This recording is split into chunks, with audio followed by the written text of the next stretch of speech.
YouTube. It's Activiz back with a brand new video. So, you should absolutely not train like David Goggins. There's a such thing as overtraining.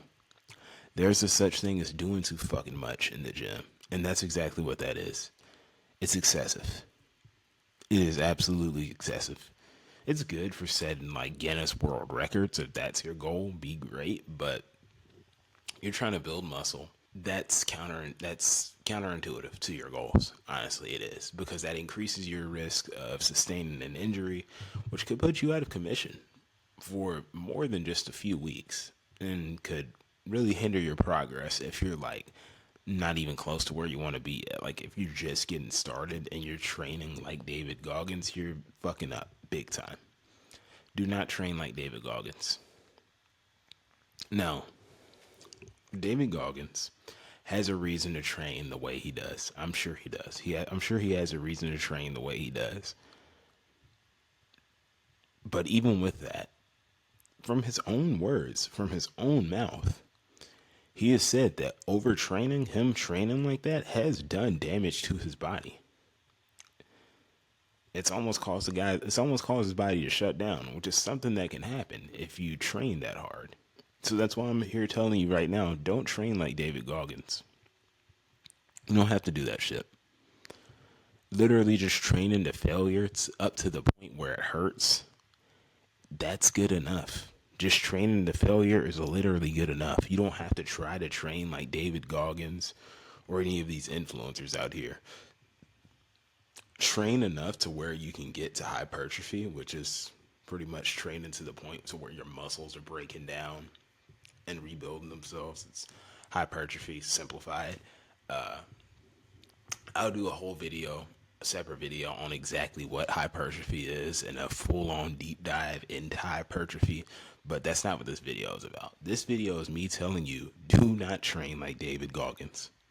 That is doing too fucking much. And exactly what you're going to do if you don't sustain an injury mid workout, you will sustain some kind of overuse injury, or your body will just get tired to the point where you just can't do it, and it's gonna hurt for you to work out. And it's gonna hurt for you to work out, but not in the sense of like you're feeling the burn from like training to failure. It genuinely hurts for you to work out. Like it's not comfortable. Like you, it's to the point where it's unenjoyable. And look, like, and especially if you're a beginner, you have no business training like David Goggins. If you're a beginner, that's like, dude, that's like starting a game. You reach level 3, but you're still on that level where like you're killing like the little like early game enemies. Like for example, and I'm gonna use Fallout for this example. Like you're at the beginning of the game and you're killing like the low level raiders and mole rats and wild dogs, like the low level enemies. And you decide to try to go straight to like fucking Quarry Junction with nothing but like a 10 millimeter pistol that you start the game with and a baseball bat and a combat knife. You're taking on a far bigger challenge that's gonna just result in you that's just not gonna end well for you, and in fact is gonna hinder your progress, biting off way more than you can chew at the beginning. So if you're a beginner and you're tempted to train like David Goggins, here's what you should do instead. Train to failure. That's it. Just train to failure. Train to or a little bit past failure, and that's it. When I say a little bit past failure, I'm talking to where you gotta like squeeze out a cheat rep just to get that last rep in. So, for example, let's say you're doing barbell curls. This is an exercise where I typically recommend that people squeeze out a cheat rep in there. Now, what a cheat rep looks like with a barbell curl, let's say you've got the bell like this. You're typically going to take it all the way down to like the top of your thighs or like your waist, and then lift it up like this as a full range of motion. Now, a cheat rep would be you kind of swinging a little bit when you bring it in, so that way you get it on up. Do that when you're already a little bit past failure and you can't squeeze that full range of motion rep out like that.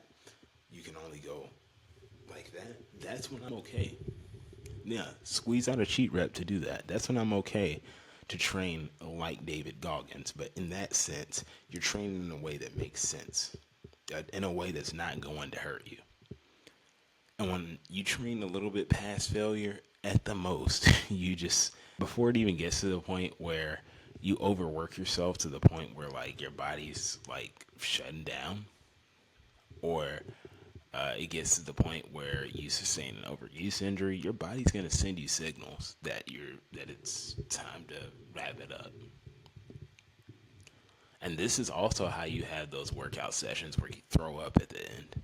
And if your goal is to bulk up, that's again counterintuitive because those are calories leaving your body. That's food that you've eaten throughout the day, liquid calories that you may have drunk throughout the day, just leaving your body. Protein leaving your body, nutrients leaving your body, fluid leaving your body. So you're also going to be dehydrated if you're puking multiple times as a result of training like this. So I'll say this one more time. Beginner, few months in the gym, year or two in the gym, do not train like David Goggins. You don't need to train like David Goggins. Stick to the routine that's working for you right now and adapt. But do not train like David Goggins. That is it. Hit the thumbs up, subscribe if you're new. Over here, I tend to post 3 times a week, Monday, Wednesday, and Friday. Some weeks are a little busy, so I end up posting like once that week, but you can at least expect a video once a week on this channel from me. So you make sure you never miss a video. Hit that bell. I offer coaching, and I have a course. First link in the description if that's something that interests you. And I'll see y'all in the next video. Go do something positive for somebody out there in the world. It's enough negativity out here. Deuces.